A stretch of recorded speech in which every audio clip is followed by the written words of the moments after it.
príncipes de este siglo que perecen, mas hablamos sabiduría de Dios en misterio, la sabiduría oculta, la cual Dios predestinó antes de los siglos para nuestra gloria, la que ninguno de los príncipes de este siglo conoció, porque si la hubieran conocido, nunca habrían crucificado al Señor de gloria.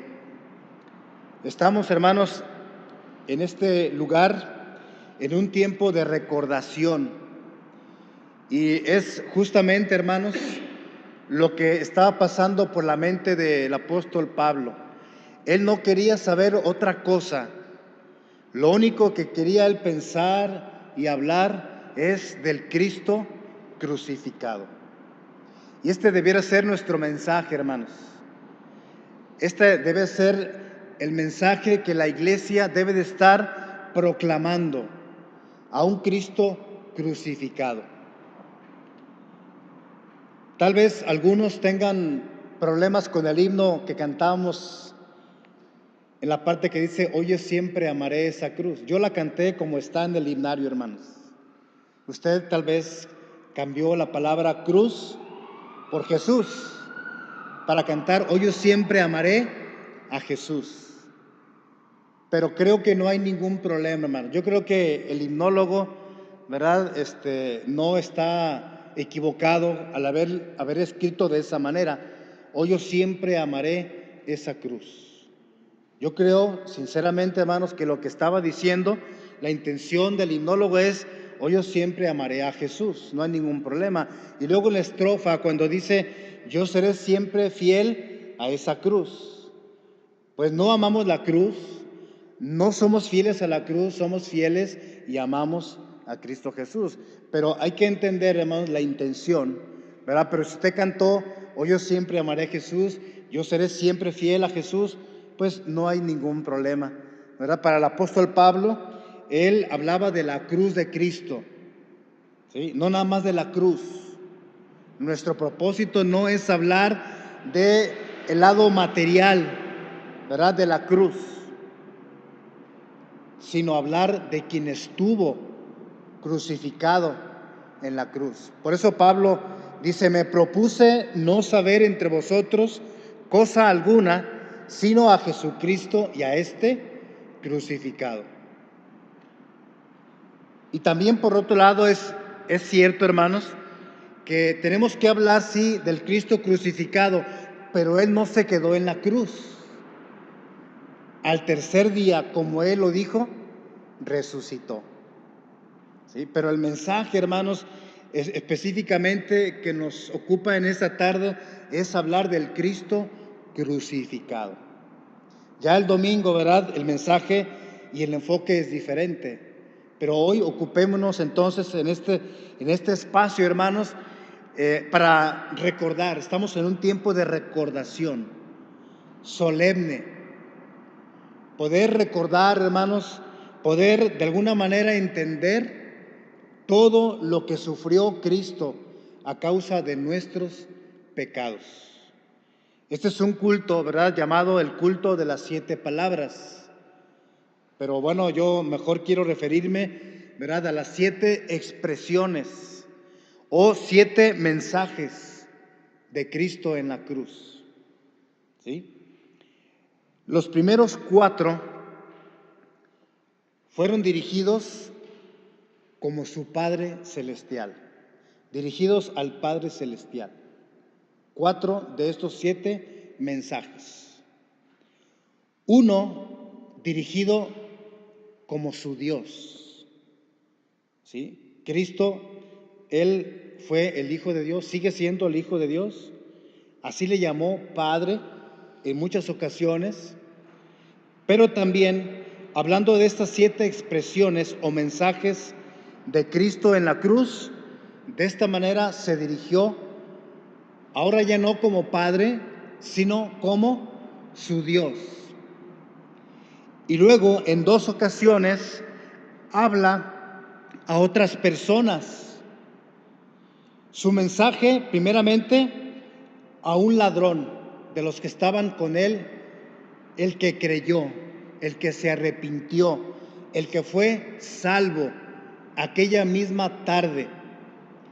Y su último mensaje, ¿verdad?, de personas a las cuales se dirigió, pues se refiere a su madre,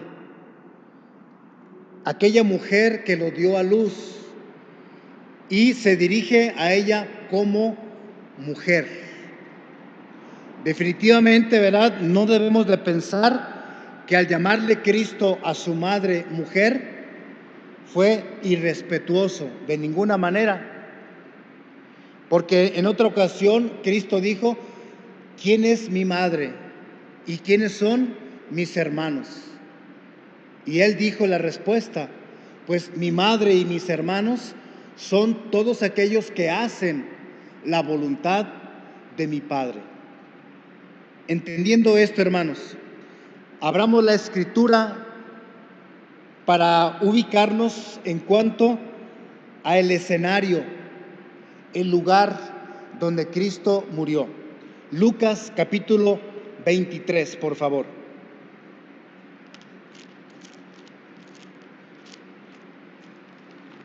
Evangelio de Lucas, capítulo 23, en los versículos 33 y 34.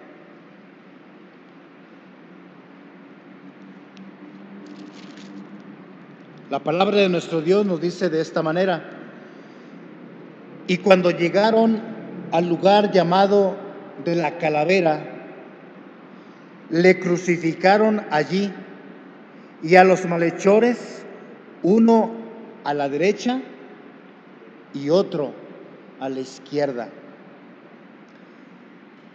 El lugar preciso, hermanos, donde ocurren estos acontecimientos, ¿verdad?, de un viernes a esta hora, 3 de la tarde, algunos, ¿verdad?, lo refieren como el monte Moriah, llamado también el lugar de la calavera, y en arameo el Gólgota.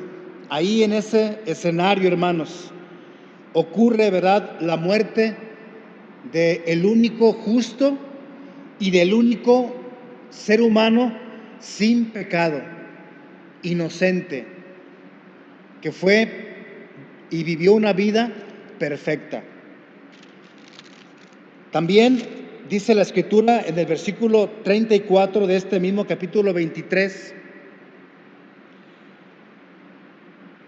y que da paso a la primera expresión de Cristo en la cruz, y también contiene el primer mensaje.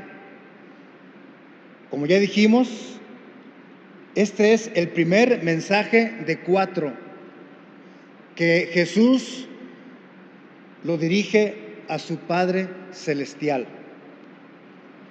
Versículo 34 dice: y Jesús decía: Padre, perdónalos, porque no saben lo que hacen. Padre, perdónalos. Es una súplica, es una oración, es un clamor que nace desde el corazón de Cristo, hermanos. El primer himno que cantamos en este culto, ¿verdad?, refiere precisamente al corazón de Cristo.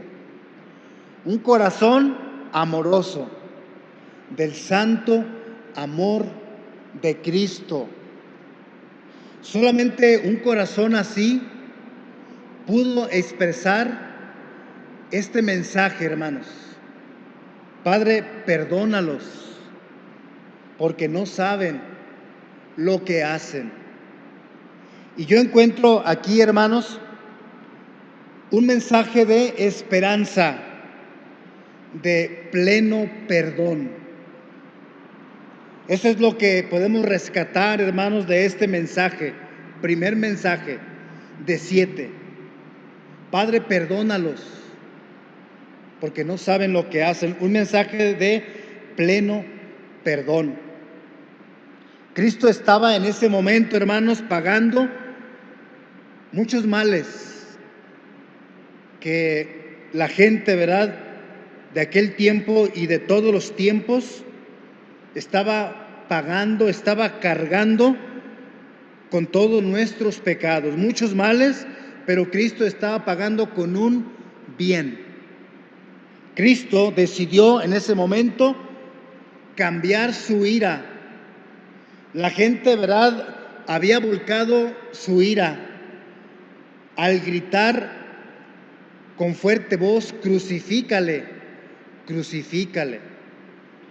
Pero Cristo en ese momento decidió cambiar su ira, su enojo y su sed de venganza, humanamente hablando, para dar lugar a su gracia y también a su misericordia. Por eso dijo: perdónalos. ¿Cuántos de nosotros necesitamos aprender a perdonar y decir a Dios de alguna persona que nos haya agraviado, que nos haya hecho un mal? Padre, perdona a mi hermano, a mi hermana en Cristo, perdona a mi compañero de trabajo, de estudio, perdona a aquella persona que me está causando mucho daño. ¿Cuántos de nosotros podemos orar así a nuestro Padre Celestial? Padre, perdona a estas personas que me han arruinado la vida. Y le suplicaba, ¿verdad?, de esta manera: perdónalos, Padre. No les tomes en cuenta, ¿verdad?, todo el mal que me han causado. Así, el que realmente nos debe de perdonar es nuestro Padre Celestial. El ejemplo lo recordamos con el hijo pródigo. Una vez que regresa y está frente a su padre, le dice: Padre, perdóname, ¿verdad? He pecado contra el cielo y he pecado contra ti. Tú eres mi Padre y necesito que me perdones. Y en esta tarde tal vez tú estés en la misma necesidad de ser perdonado, de que tus pecados, ¿verdad?, sean perdonados. Los judíos sabían y entendían perfectamente: ¿quién puede perdonar pecados sino solo Dios? Ningún líder religioso, como se llame, puede perdonar tu pecado y mi pecado. Por eso aquí Cristo, en su condición de hijo, le habla a su Padre y le dice: Padre, perdónalos, porque no saben lo que hacen. ¿Cómo tú puedes obtener el perdón de Dios? Bueno, déjame decirte algo importante. El perdón de Dios no es algo que se gana o se merece. No es algo que podamos alcanzar por méritos o sacrificios humanos. En estos días, aquí en nuestro estado y en otros estados de la República, muchas personas, específicamente hoy, hacen cualquier sacrificio, ¿sí?, humanamente hablando, con el afán de que Dios les perdone sus pecados. Pero déjeme decirle que eso no es necesario. Eso no es agradable a Dios. El perdón de Dios lo recibimos por su gracia y por su misericordia, que son aspectos de su gran amor que nos tiene. Dice la Escritura: mas Dios muestra su amor para que nosotros, en que siendo aún pecadores, Cristo murió. Y ahí, estando en la cruz, nos perdonó a ti y a mí. Nos perdonó a todos los pecadores. Pero para ello necesitamos pedirle que nos perdone de todo nuestro corazón. Necesitamos arrepentirnos, confesarle nuestros pecados y tener un corazón humilde. Cuando Cristo pronuncia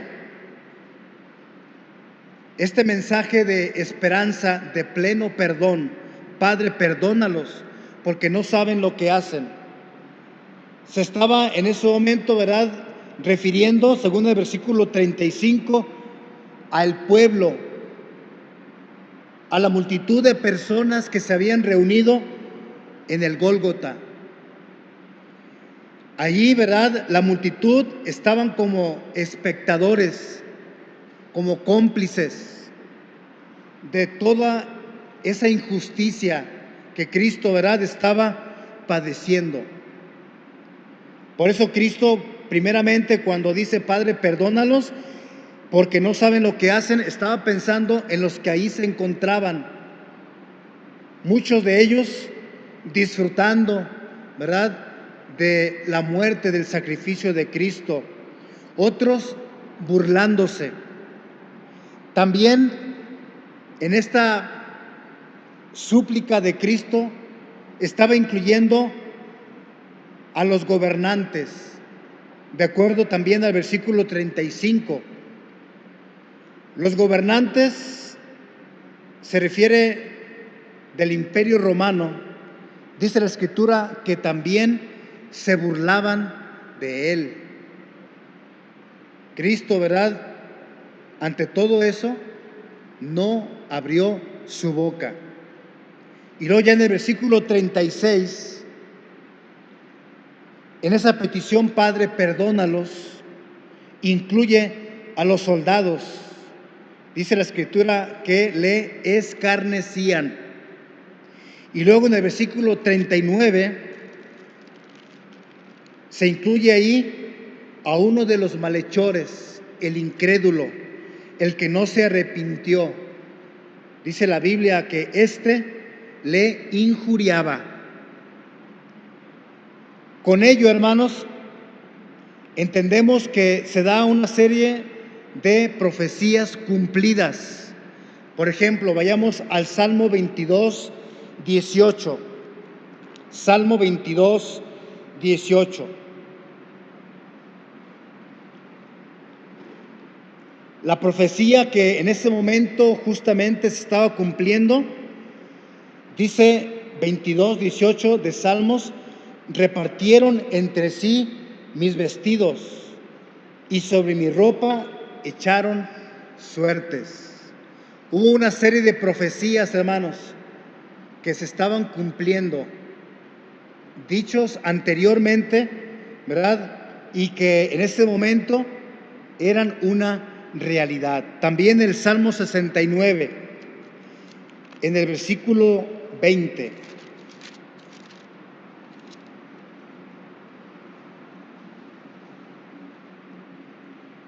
Dice: el escarnio ha quebrantado mi corazón y estoy acongojado. Esperé quien se compadeciese de mí y no lo hubo, y consoladores y ninguno hallé. Todo eso, ¿verdad?, como parte de esta primera expresión, primer mensaje de Cristo dirigido a su Padre Celestial. Así entonces, hermanos, la enseñanza o la conclusión que podemos llegar ante esta primera expresión dicha por Cristo en la cruz es la siguiente: los que rechazan a Cristo en todos los tiempos, los que rechazan a Cristo y se burlan, pues no saben lo que hacen, no saben, ¿verdad?, lo que todo eso les trae a su vida, hermanos: juicio, muerte, condenación. Porque los que se burlan y los que rechazan a Cristo algún día darán cuenta de su mal proceder. La segunda expresión o segundo mensaje de Cristo en la cruz lo vamos a encontrar en Lucas capítulo 23, pero ahora del versículo 40 al 43. Lucas capítulo 23, de los versículos 40 al 43. Respondiendo el otro, le reprendió diciendo: ¿Ni aún temes tú a Dios, estando en la misma condenación? Nosotros, a la verdad, justamente padecemos, porque recibimos lo que merecieron nuestros hechos, mas éste ningún mal hizo. Y dijo a Jesús: acuérdate de mí cuando vengas en tu reino.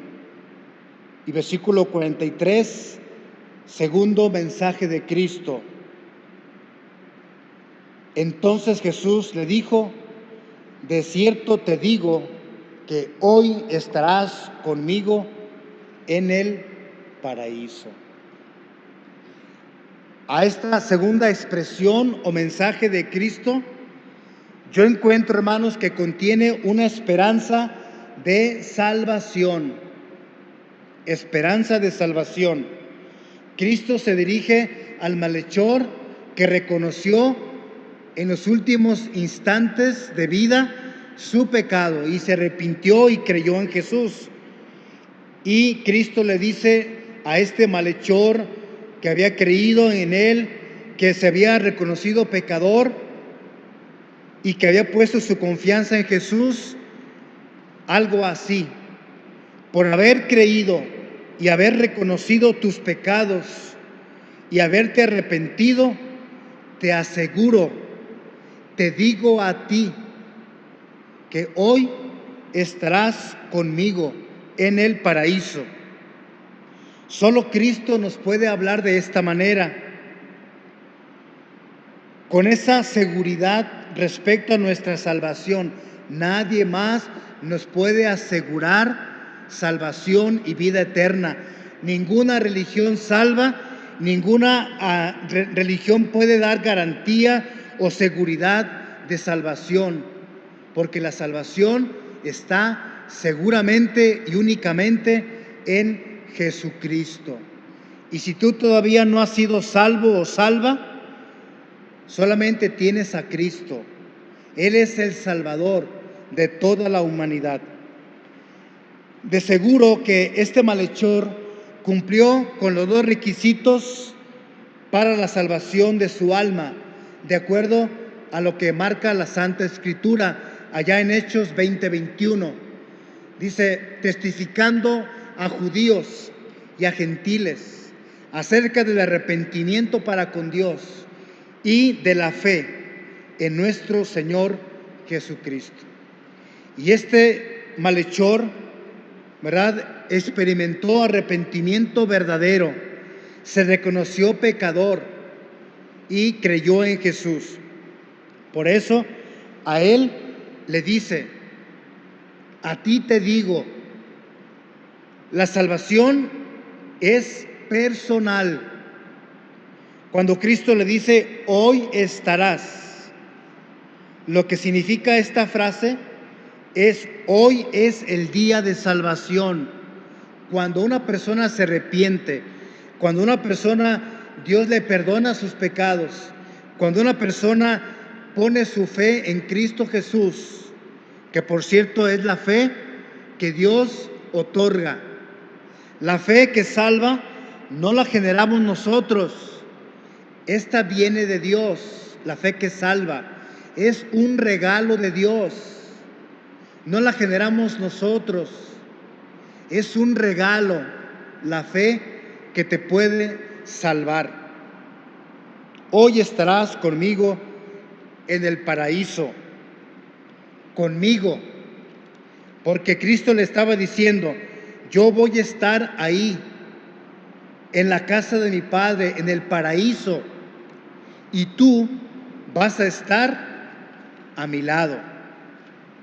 Ahí estaremos los dos en ese hermoso lugar llamado el paraíso.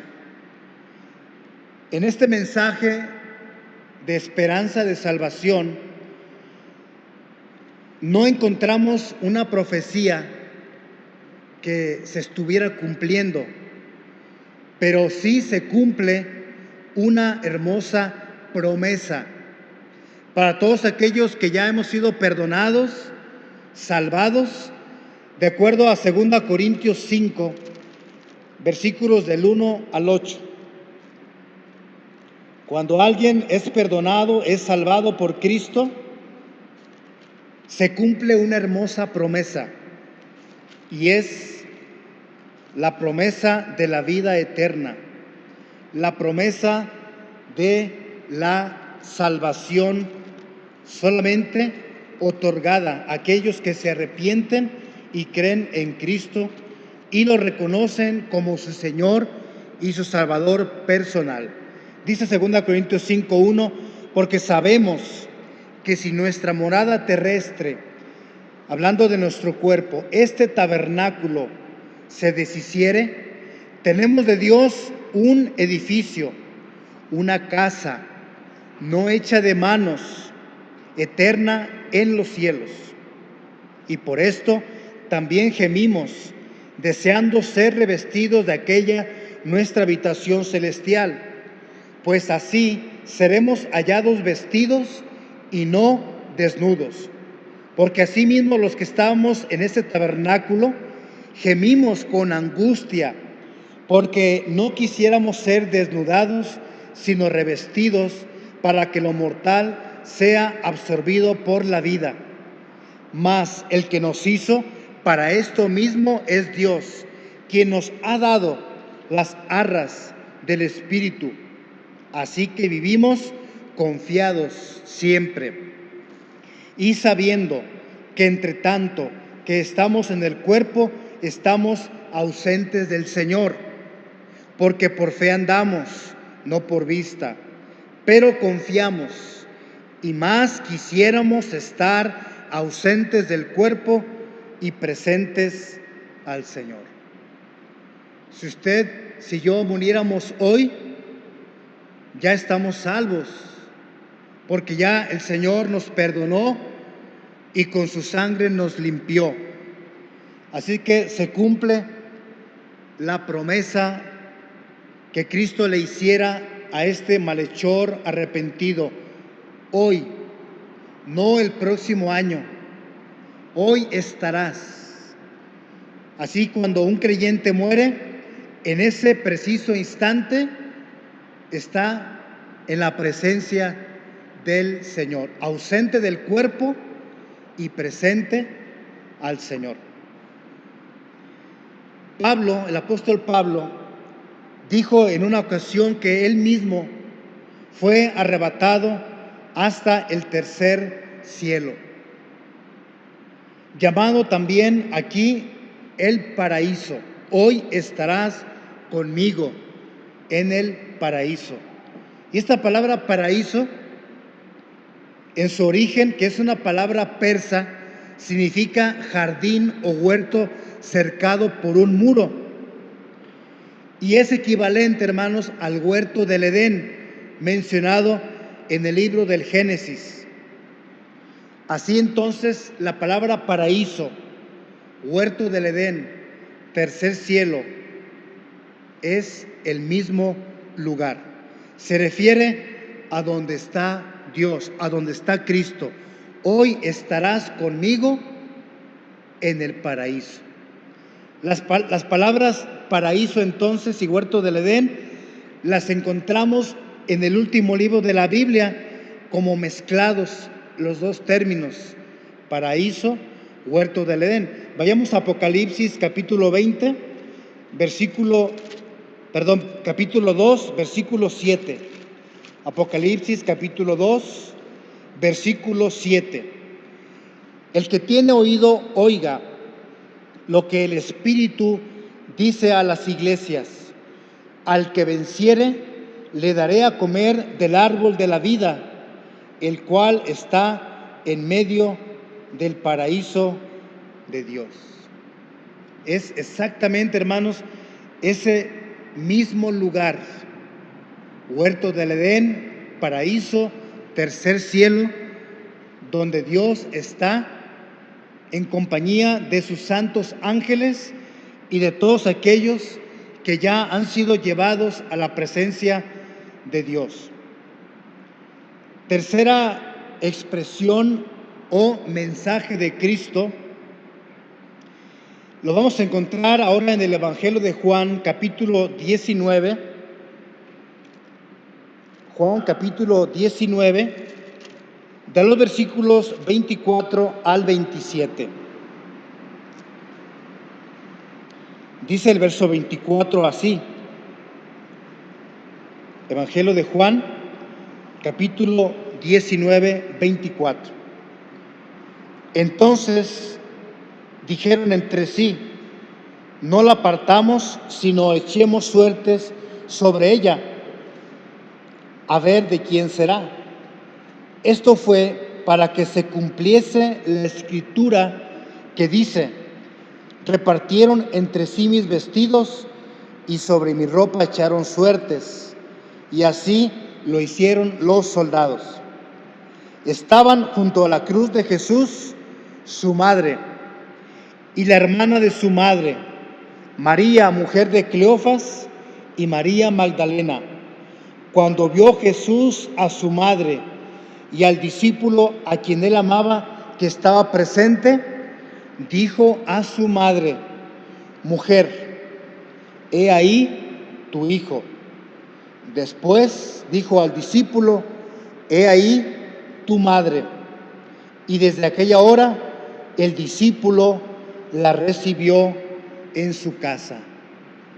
Tercer mensaje de Cristo lo vamos a entender como un mensaje de esperanza y de bienestar, aplicado tanto a su madre, que ahí se encontraba, pero también aplicado al discípulo amado, a Juan.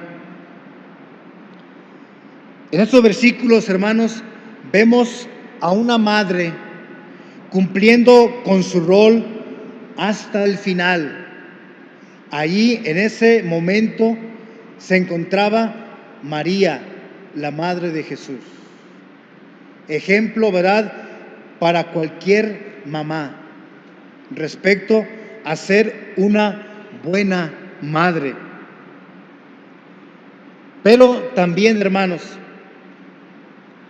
resalta, ¿verdad?, un hecho importante que la Escritura menciona. Dice la Biblia que Jesús en ese momento miró a su madre. ¿Cómo sería esa mirada de Cristo en ese momento? ¿Qué ocurre cuando tú ves a tu mamá si todavía vive? Pues hay un gozo, ¿verdad? Hay una alegría, hay un sentimiento muy hermoso poder ver a nuestra madre. Así dice la Escritura que Jesús, mirando a su madre, se dirige a ella y le dice: mujer, he ahí tu hijo, señalando al discípulo amado. Y luego le habla a Juan y le dice a este: he ahí tu madre. Por cierto, dice la Escritura que Jesús amaba a Juan el Bautista, a Juan el apóstol, quien estaba ahí presente. Y así es conocido Juan como el discípulo amado. Y con esa confianza, ¿verdad?, es que le encarga a Juan el cuidado de su madre. Por eso esta tercera expresión o mensaje de Cristo podemos entenderla como un mensaje de esperanza, de bienestar. Profecía cumplida, Salmo 22, 18. Regresamos otra vez, hermanos, a este pasaje, Salmo 22, versículo 18. Repartieron entre sí mis vestidos y sobre mi ropa echaron suertes. Después Jesús, de poner su atención en aquella madre, en aquella mujer, mira a Juan, el discípulo amado, y en ambos, ¿verdad?, había un profundo dolor, un dolor muy intenso. Imagínense a María en su papel de madre, viendo a su hijo sufrir injustamente. He allí tu hijo. En otras palabras, Cristo le estaba diciendo, Él será para ti como un hijo. Él verá por tu bienestar. Eso es muy importante para un padre o para una madre que saben que van a morir. A veces nos podemos preocupar, ¿qué será de mis hijos? ¿O qué será de mi madre, de mi padre? Pero Cristo, ¿verdad?, tuvo ese cuidado de encargarle al discípulo amado para que él se hiciera cargo del bienestar de María. Y luego al discípulo amado le dice, y tu madre, como diciéndole, quiérala y cuídala, como yo lo hice en vida, como si fuera tu propia madre. Hazte cargo de ella, ve por ella, por su bienestar. Allá en el Salmo 27, versículo 10, se cumple una promesa muy hermosa, hermanos, que está vigente en nuestros días. Dice, aunque mi padre y mi madre me dejaran, con todo Jehová me recogerá. Y dice la Escritura, y desde aquella hora el discípulo amado la recibió en su casa. La casa de Juan, el discípulo amado, muchos la ubican en Jerusalén. Ahora, todo esto, hermanos, nos lleva a pensar que tanto en la madre de Jesús como en el discípulo amado iban a darse un cuidado mutuo. Juan se haría cargo de María, pero a la vez María iba a ver a Juan como un hijo. Necesitamos, hermanos, nosotros considerar esta promesa del Salmo 27:10. Si se necesita, aunque mi padre y mi madre me dejaran, ya sea físicamente o porque ya Dios los quiso llevar a su presencia. Ese es mi caso. Ya mi padre y mi madre terrenales ya murieron los dos. Pero dice, aunque mi padre y mi madre me dejaran, con todo Jehová me recogerá. Cuarta expresión o mensaje de Cristo, Mateo 27, del 45 al 53. Cuarta expresión o mensaje de Cristo en la cruz. Capítulo 27, versículos 45 al 53. Y desde la hora sexta hubo tinieblas sobre toda la tierra hasta la hora novena. Para nosotros 12 del mediodía hasta las 3 de la tarde. Cerca de la hora novena, Jesús clamó a gran voz, diciendo, Elí, Elí, lama sabactani, esto es, Dios mío, ¿por qué me has desamparado? Algunos de los que estaban allí decían al oírlo, a Elías llama a este. Y al instante, corriendo uno de ellos, tomó una esponja y la empapó de vinagre y poniéndola en una caña la dio a beber. Pero los otros decían, deja, veamos si viene Elías a librarle. Mas Jesús, habiendo otra vez clamado a gran voz, entregó el Espíritu. Y aquí el velo del templo se rasgó en dos de arriba abajo, y la tierra tembló, y las rocas se partieron, y se abrieron los sepulcros, y muchos cuerpos de santos que habían dormido se levantaron. Y saliendo de los sepulcros, después de la resurrección de él, vinieron a la santa ciudad y aparecieron a muchos. El centurión y los que estaban con él guardando a Jesús, visto el terremoto y las cosas que habían sido hechas, temieron en gran manera y dijeron: verdaderamente este era Hijo de Dios. La cuarta expresión o mensaje, en palabras arameas, Elí, Elí, lama sabactani. Esto es: Dios mío, ¿por qué me has desamparado? Y lo que encontramos aquí, hermanos, también es un mensaje de esperanza. Pero es un mensaje de esperanza de ser escuchado. Cristo en ese momento sintió soledad, abandono. ¿Por qué me has dejado? ¿Sí? Un mensaje de esperanza de ser escuchado, de ser oído. Clamó en 2 ocasiones a gran voz: Dios mío, ¿por qué me has desamparado?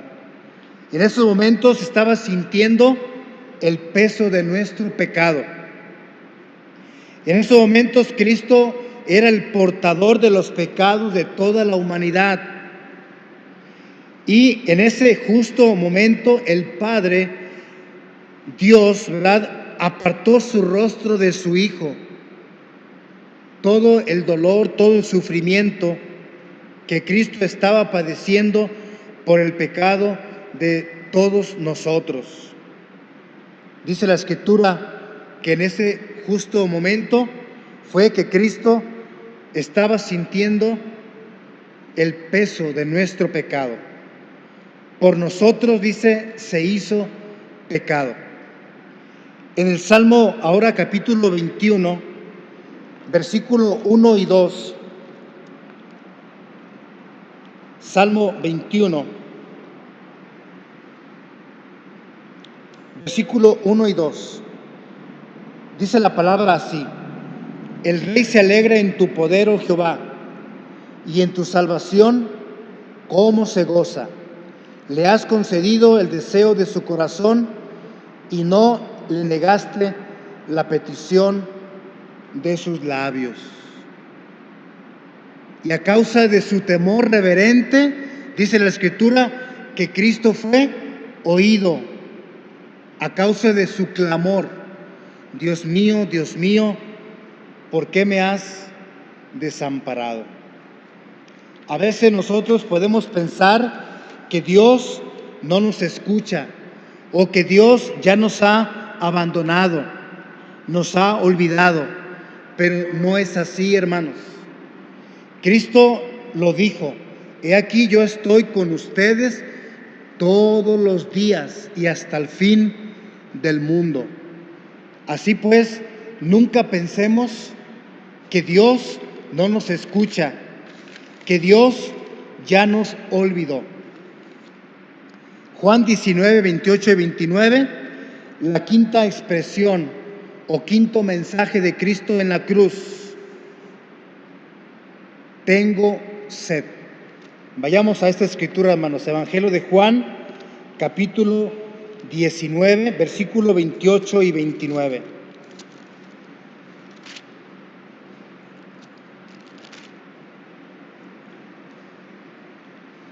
Después de esto, sabiendo Jesús que ya todo estaba consumado, dijo, para que la escritura se cumpliese: tengo sed. Tengo sed. Esto denota, hermanos, el lado humano de Cristo. Sí, Él es Dios. Y también Él fue como tú y como yo, un ser humano que vivió y habitó entre nosotros.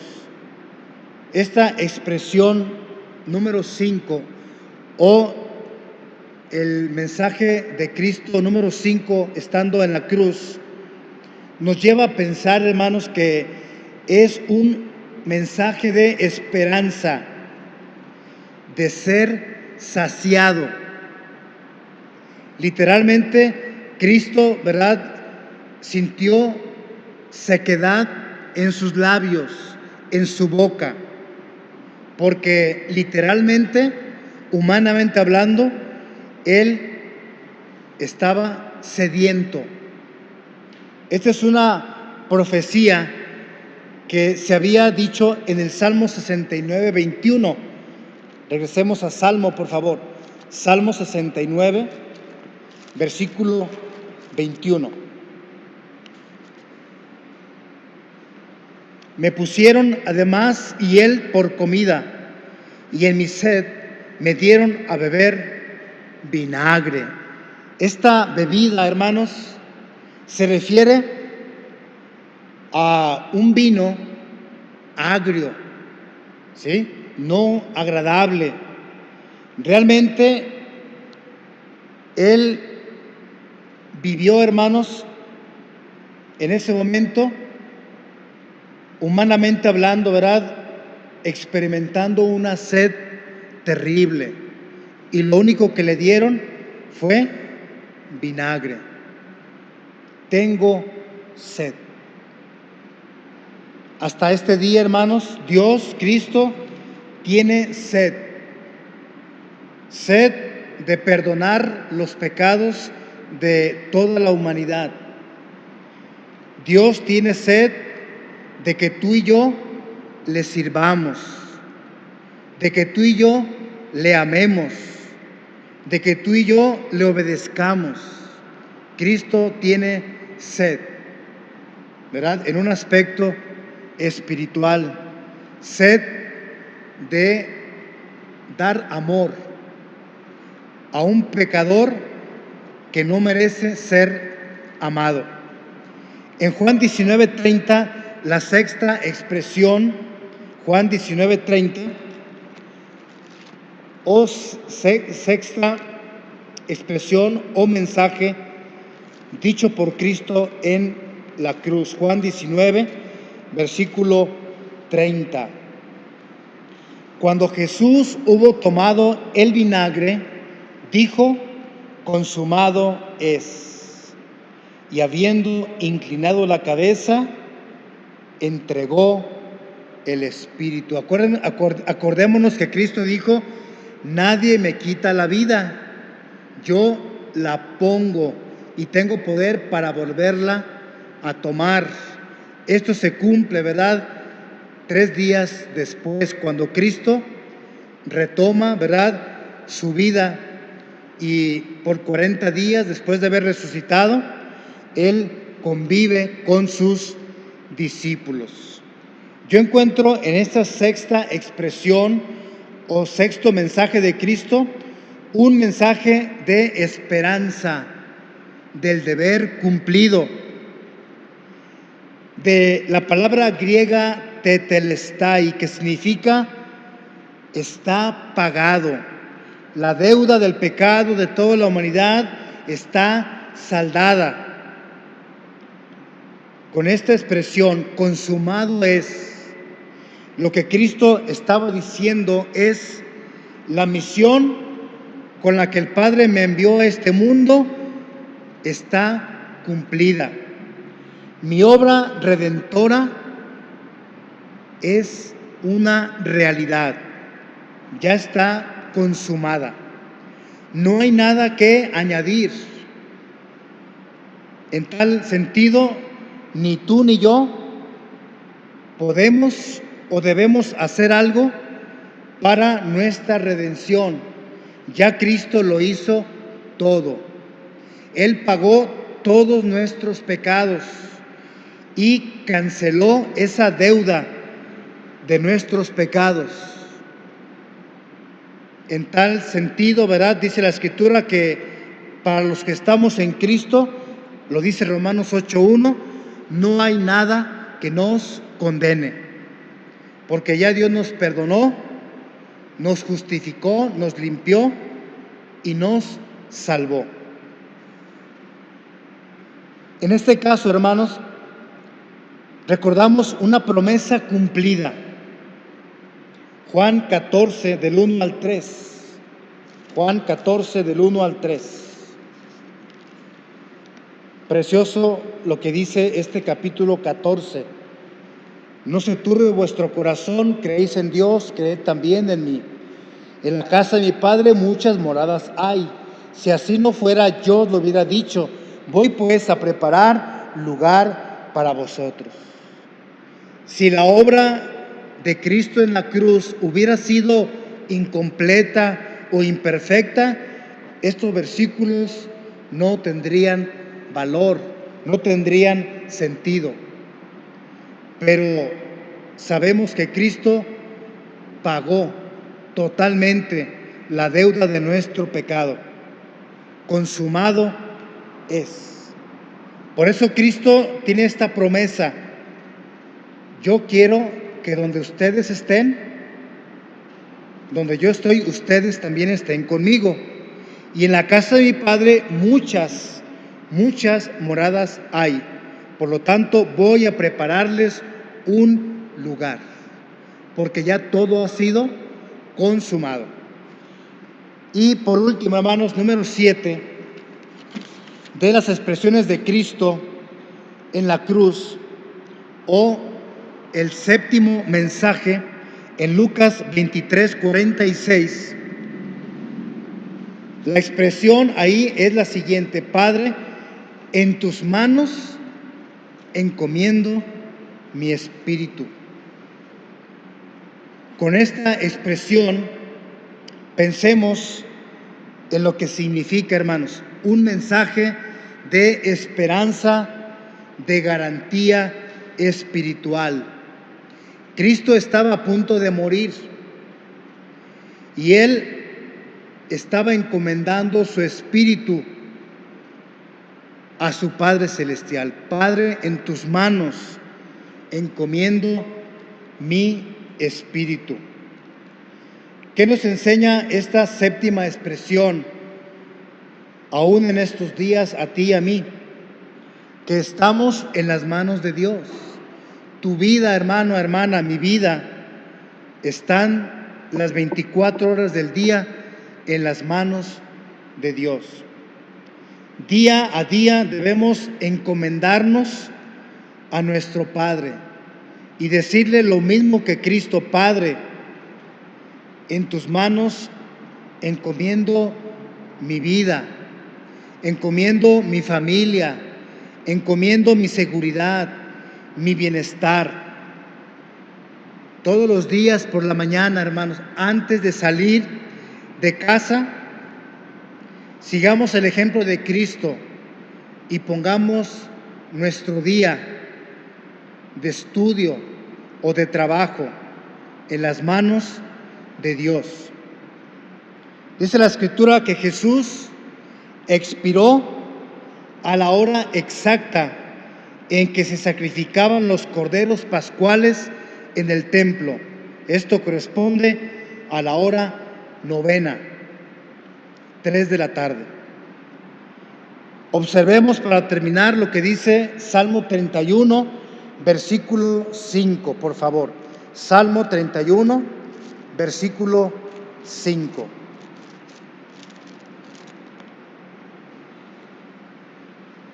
En ti, oh Jehová, he confiado, no sea yo confundido jamás. Líbrame en tu justicia, inclina a mí tu oído, líbrame pronto. Sé tú mi roca fuerte y fortaleza para salvarme. Una confianza hasta el final puesta en Dios. Por eso Cristo dijo: Padre, en tus manos. Confianza absoluta, certeza total, seguridad verdadera. Cuando tú tengas que morir, en ese momento tendrás seguridad a dónde va a ir tu espíritu, a dónde va a ir tu alma. O podrás decir como Cristo, con esa certeza: Padre, en tus manos encomiendo mi espíritu, sabiendo que Dios nos llevará, al cerrar nuestros ojos en esta vida, con Él a su santa presencia. Promesa cumplida, Salmo 91. ¿Sí? El que habita al abrigo de Dios ¿verdad? Estás seguro. Caerán a tu lado 1000 y 10,000 a tu diestra, pero a ti no llegará. Gozará de seguridad, de bienestar. En tus manos te llevará, para que tu pie no tropiece en piedra. Todo esto, hermanos, nos habla de una total y absoluta seguridad, garantía espiritual, a dónde irá nuestra alma y nuestro espíritu después de partir en esta vida. En el libro de Eclesiastés, capítulo 1, nos enseña esta gran verdad. Toda nuestra vida está en la mano de Dios. Vamos a leer textualmente, hermanos, este pasaje, Eclesiastés, capítulo 9, verso 1. Ciertamente he dado mi corazón a todas estas cosas para declarar todo esto, que los justos y los sabios y sus obras están en la mano de Dios, que sea amor o que sea odio, no lo saben los hombres, todo está delante de ellos. ¿Tienes tú esa seguridad a donde vayas, de día o de noche? No importa la circunstancia que te encuentres, estamos en las manos, protegidos, bien cuidados, de tal manera que podemos vivir día a día con esa absoluta confianza.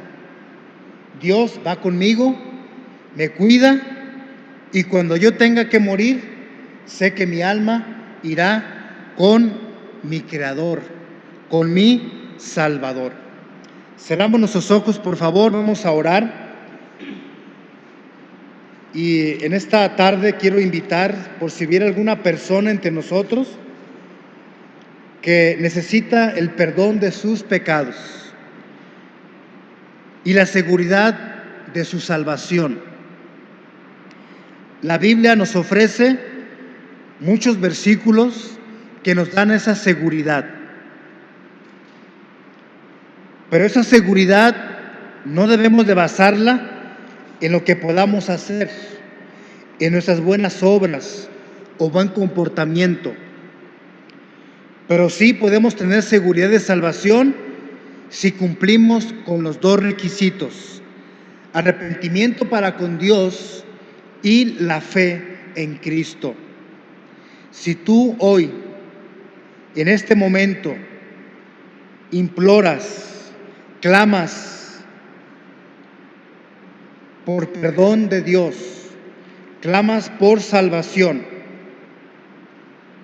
dice la Biblia, todo aquel que invocare el nombre del Señor será salvo. Si tú no eres salvo o salva, dice la Biblia, hoy es el día de salvación, no mañana, hoy. Y si tú quieres que Cristo te perdone, Él está totalmente dispuesto a perdonar todos tus pecados y a limpiarte con su sangre preciosa. ¿Habrá alguien en esta tarde entre nosotros que necesita el perdón de sus pecados y la salvación de su alma? En el nombre de Cristo, yo le invitaría a usted a que se ponga de pie allí en su lugar, por favor. ¿Habrá alguien entre nosotros que quiera recibir a Cristo en su corazón como su Señor y su Salvador personal? Póngase de pie, por favor. Quiero orar por usted. ¿Habrá alguien en esta tarde? Es un mensaje de esperanza. Padre, perdónalos. Esperanza de pleno perdón. Padre, perdónalos porque no saben lo que hacen. Y si tú necesitas el perdón de tus pecados, ¿quién puede perdonar tus pecados sino solamente Dios? Nadie más. Por eso la invitación cordial para ti. ¿Quieres ser salvo de tus pecados? Reconoce que Cristo es tu Salvador y tu Señor. Ponte de pie. Voy a hacer la oración ya. ¿Habrá alguien? ¿O ya todos hemos sido perdonados? Todos somos salvos. Si es así, hermanos, pues demos gracias a Dios, porque al estar Cristo en la cruz, logró el perdón de nuestros pecados y una salvación muy grande. Por eso la Biblia dice: ¿cómo escaparemos nosotros si descuidamos una salvación tan grande? Pero también la Biblia dice: ocupémonos de nuestra salvación con temor y temblor. Hermano, hermana, que ya eres salvo o salva, ocúpate de tu salvación. Habla a otros de la salvación que hay en Cristo Jesús. Oremos al Señor. Padre, te agradecemos por ese grande sacrificio que Cristo hizo en la cruz del Calvario por la humanidad pecadora. Y por eso, Señor, tu palabra dice que la salvación que Cristo logró en la cruz por nosotros fue a través de un sacrificio enorme, porque el resultado fue una salvación grande que no debemos de menospreciar y que sí debemos de valorar, Señor, tanto dolor y tanto sufrimiento que Cristo soportó en la cruz para nuestro rescate, para que Cristo nos redimiera y con su sangre preciosa nos comprara, nos limpiara, para que ahora nosotros disfrutemos de esa vida eterna, de esa vida abundante. Padre, gracias, Señor, por tan grande sacrificio el que Cristo hizo. Nadie más lo va a hacer por nosotros. Nadie pudo amarnos como Cristo, y lo demostró en aquella cruz. Gracias, Padre. Lo que nos queda a nosotros es ser agradecidos y servirte y obedecerte, Padre. Ayúdanos, pues, para que podamos hablar, como decía el apóstol Pablo: me he propuesto hablar entre vosotros no de otros temas, sino del Cristo crucificado. Gracias, Señor, porque todavía tenemos libertad en nuestro país de hablar a la gente de ese sacrificio tan grande de Cristo por nosotros. Bendecimos y alabamos tu nombre y agradecemos esto en el glorioso nombre de nuestro Señor y Salvador Cristo Jesús, nuestro Redentor, que está vivo y que se levantó victorioso. No quedó en aquella cruz. Amén y amén.